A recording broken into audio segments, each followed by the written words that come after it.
ये लाइन ही तो जोड़ने का काम करते हैं। ये लाइनमैन है, यही ट्रांसफार्म है। और अगर हम परमात्मा से डायरेक्ट मिलना चाहें तो कोई नहीं मिल सकता। वैसे कह देते कि डायरेक्ट परमात्मा आ जाता है, नहीं आ सकता, क्योंकि परमात्मा एक निराकार है, उसका कोई रूप नहीं, कोई आकार नहीं। अगर वो आ गया तो हम डर जाएंगे, अगर आवाज भी लगा देगा हमारी सब दिमाग या बुद्धि काम नहीं करेगी, पागल हो जा, बीमार पड़ जाएंगे। इसलिए 11,000 जैसे 11,000 की लाइन से अगर हम केबल डालेंगे, बल्ब जलाना चाहेंगे, डोरी डाल दें तो देखो डोरी स्व हो जाएगी और बल्ब को दबाव हो सके डालने वाले झल्ले हो जाए। इसलिए 11,000 की लाइन से आप रोशनी प्राप्त नहीं कर सकते अपने घर में, ट्रांसफार्मर की आवश्यकता पड़ेगी। इसलिए गुरु महाराज ये ट्रांसफार्मर बन करके आए हैं और इनके द्वारा हम बत्ती लेंगे या परमात्मा के दर्शन करना चाहेंगे तो इनके द्वारा दर्शन हो सकते हैं, वरना 11,000 की लाइन की तरह झुंझुन मत हो जाना। इसलिए कोई इस चक्कर में ना रह जाए कि हम गुरु नहीं बनाएंगे फिर भी हमको परमात्मा के दर्शन हो जाएंगे या जन्म मरण से छुटकारा हो जाएगा, ऐसा हरगिज नहीं हो सकता। हर युग में यानी हमारी तुम्हारी तो कोई औकात नहीं। जो राम बन करके आए और नारायण भगवान बन करके आए सतयुग में, द्वापर में कृष्ण बन करके आए, उनको अभी गुरु धारण करना पड़ा, जो कि हम उनके लिए सब करता धरता मालिक कहते हैं। तो उनको गुरु बनाने की आवश्यकता पड़ी तो हमको भी गुरु बनाना ही पड़ेगा। हम किस खेत की मूली हैं? भाई और बहनों, अगर ऐसा धोखा खा गए, इसी चक्कर में रह गए, तो अभी हमारे माँ साहब ने भविष्यवाणी के बारे में बताया था, वैसा ही हो जाएगा। इसलिए जल्दी से जल्दी अपने अपने कनेक्शन जुड़वा लो। अपने घर में रोशनी चाहते हो, हृदय रूपी घर में, तो गुरु परमात्मा के दर्शन चाहते हो तो परमात्मा उजाले में बैठता है, परमात्मा सफाई में बैठता है, स्वच्छ जगह पर बैठता है। एक मेहमान भी हमारा आ जाए, 3 दिन से घर में झाड़ू ना लगी हो, उसमें मेहमान को बिठा दिया जाए तो क्या कहेगा, अरे यार इसके घर में तो बहुत गंदगी है। बताओ, बैठने की इच्छा ना करे तो भोजन कैसे कर लिया जाएगा? तो एक मेहमान नहीं बैठ पा रहा है तो परमात्मा तो एक बहुत बड़ी चीज है।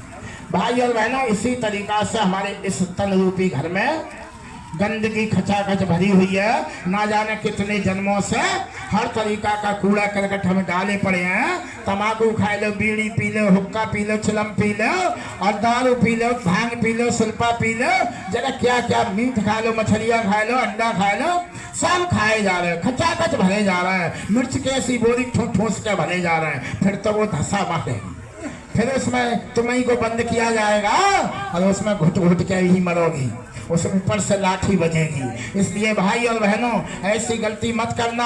अब तक जो की है वो गुरु के हाथ में सौंप दो, अपना खाता गुरु से खुलवा लो, तो आपकी वो लेखा झोंका गुरु महाराज काट देंगे। और गुरु ही एक वकील का काम करते हैं, बगल वकील के मुकदमा नहीं चलता है।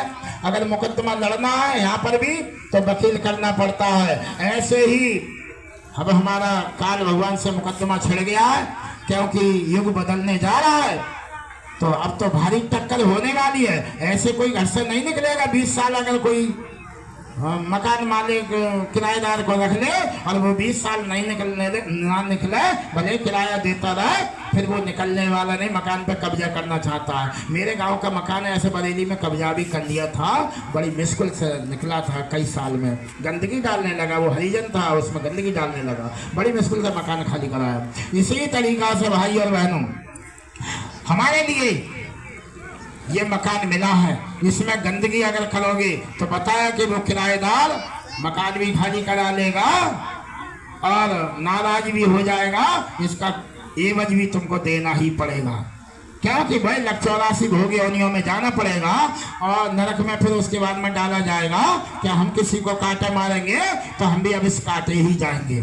हम अगर किसी को छाया देंगे, पानी पिलाएंगे तो हमको भी कोई पानी पिला देगा। हम किसी को भोजन कराएंगे, तभी तो लिखा है कि कभी प्यासे को पानी पिलाया नहीं, के अमृत पिलाने से क्या फायदा।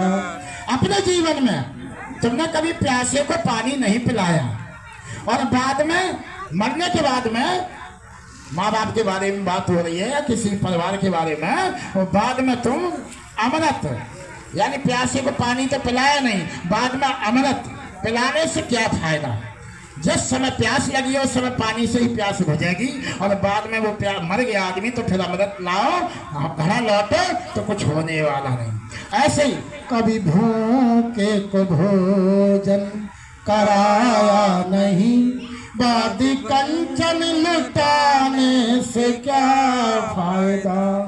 कभी भूखे को भोजन, तुम्हारे दरवाजे पे कोई भूखा पड़ोसी या गांव में या दरवाजे घर पे ही भैया के बच्चे या परिवार के बच्चे भूखे तड़प तड़प के मर गए और तुम्हारे खचाखच माल भरा हुआ था।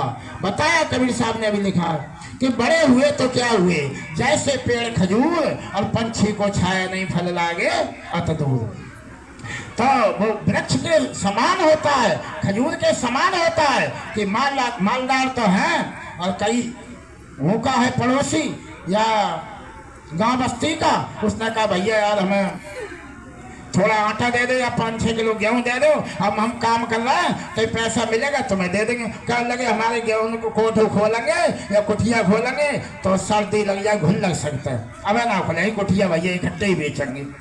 तो ऐसे बड़प्पन से क्या फायदा कि पड़ोसी तड़प तड़प के मर जाए। बाद में कंचन लुटावो, मेवा मिष्ठान के भोजन करावो या लड्डू कचौड़ी करो, तेरे ही में क्या स्वर्गवास हो गया हमारे बब्बा को या पिताजी को, तो आपको कुछ हाथ आने वाला नहीं। ऐसे नाम से कुछ नाम नहीं चलेगा, नाम चलेगा जाओ कि गुरु के बताए हुए रास्ते पे चलोगे तब, भूखे प्यासे को भोजन कराओगे तब, 100 पीपाई कथा कर लो, कितने ही भागवत करा लो और कितना भी दान कर लो, बिना गुरु के आपका दान भी लिखा नहीं जाता है।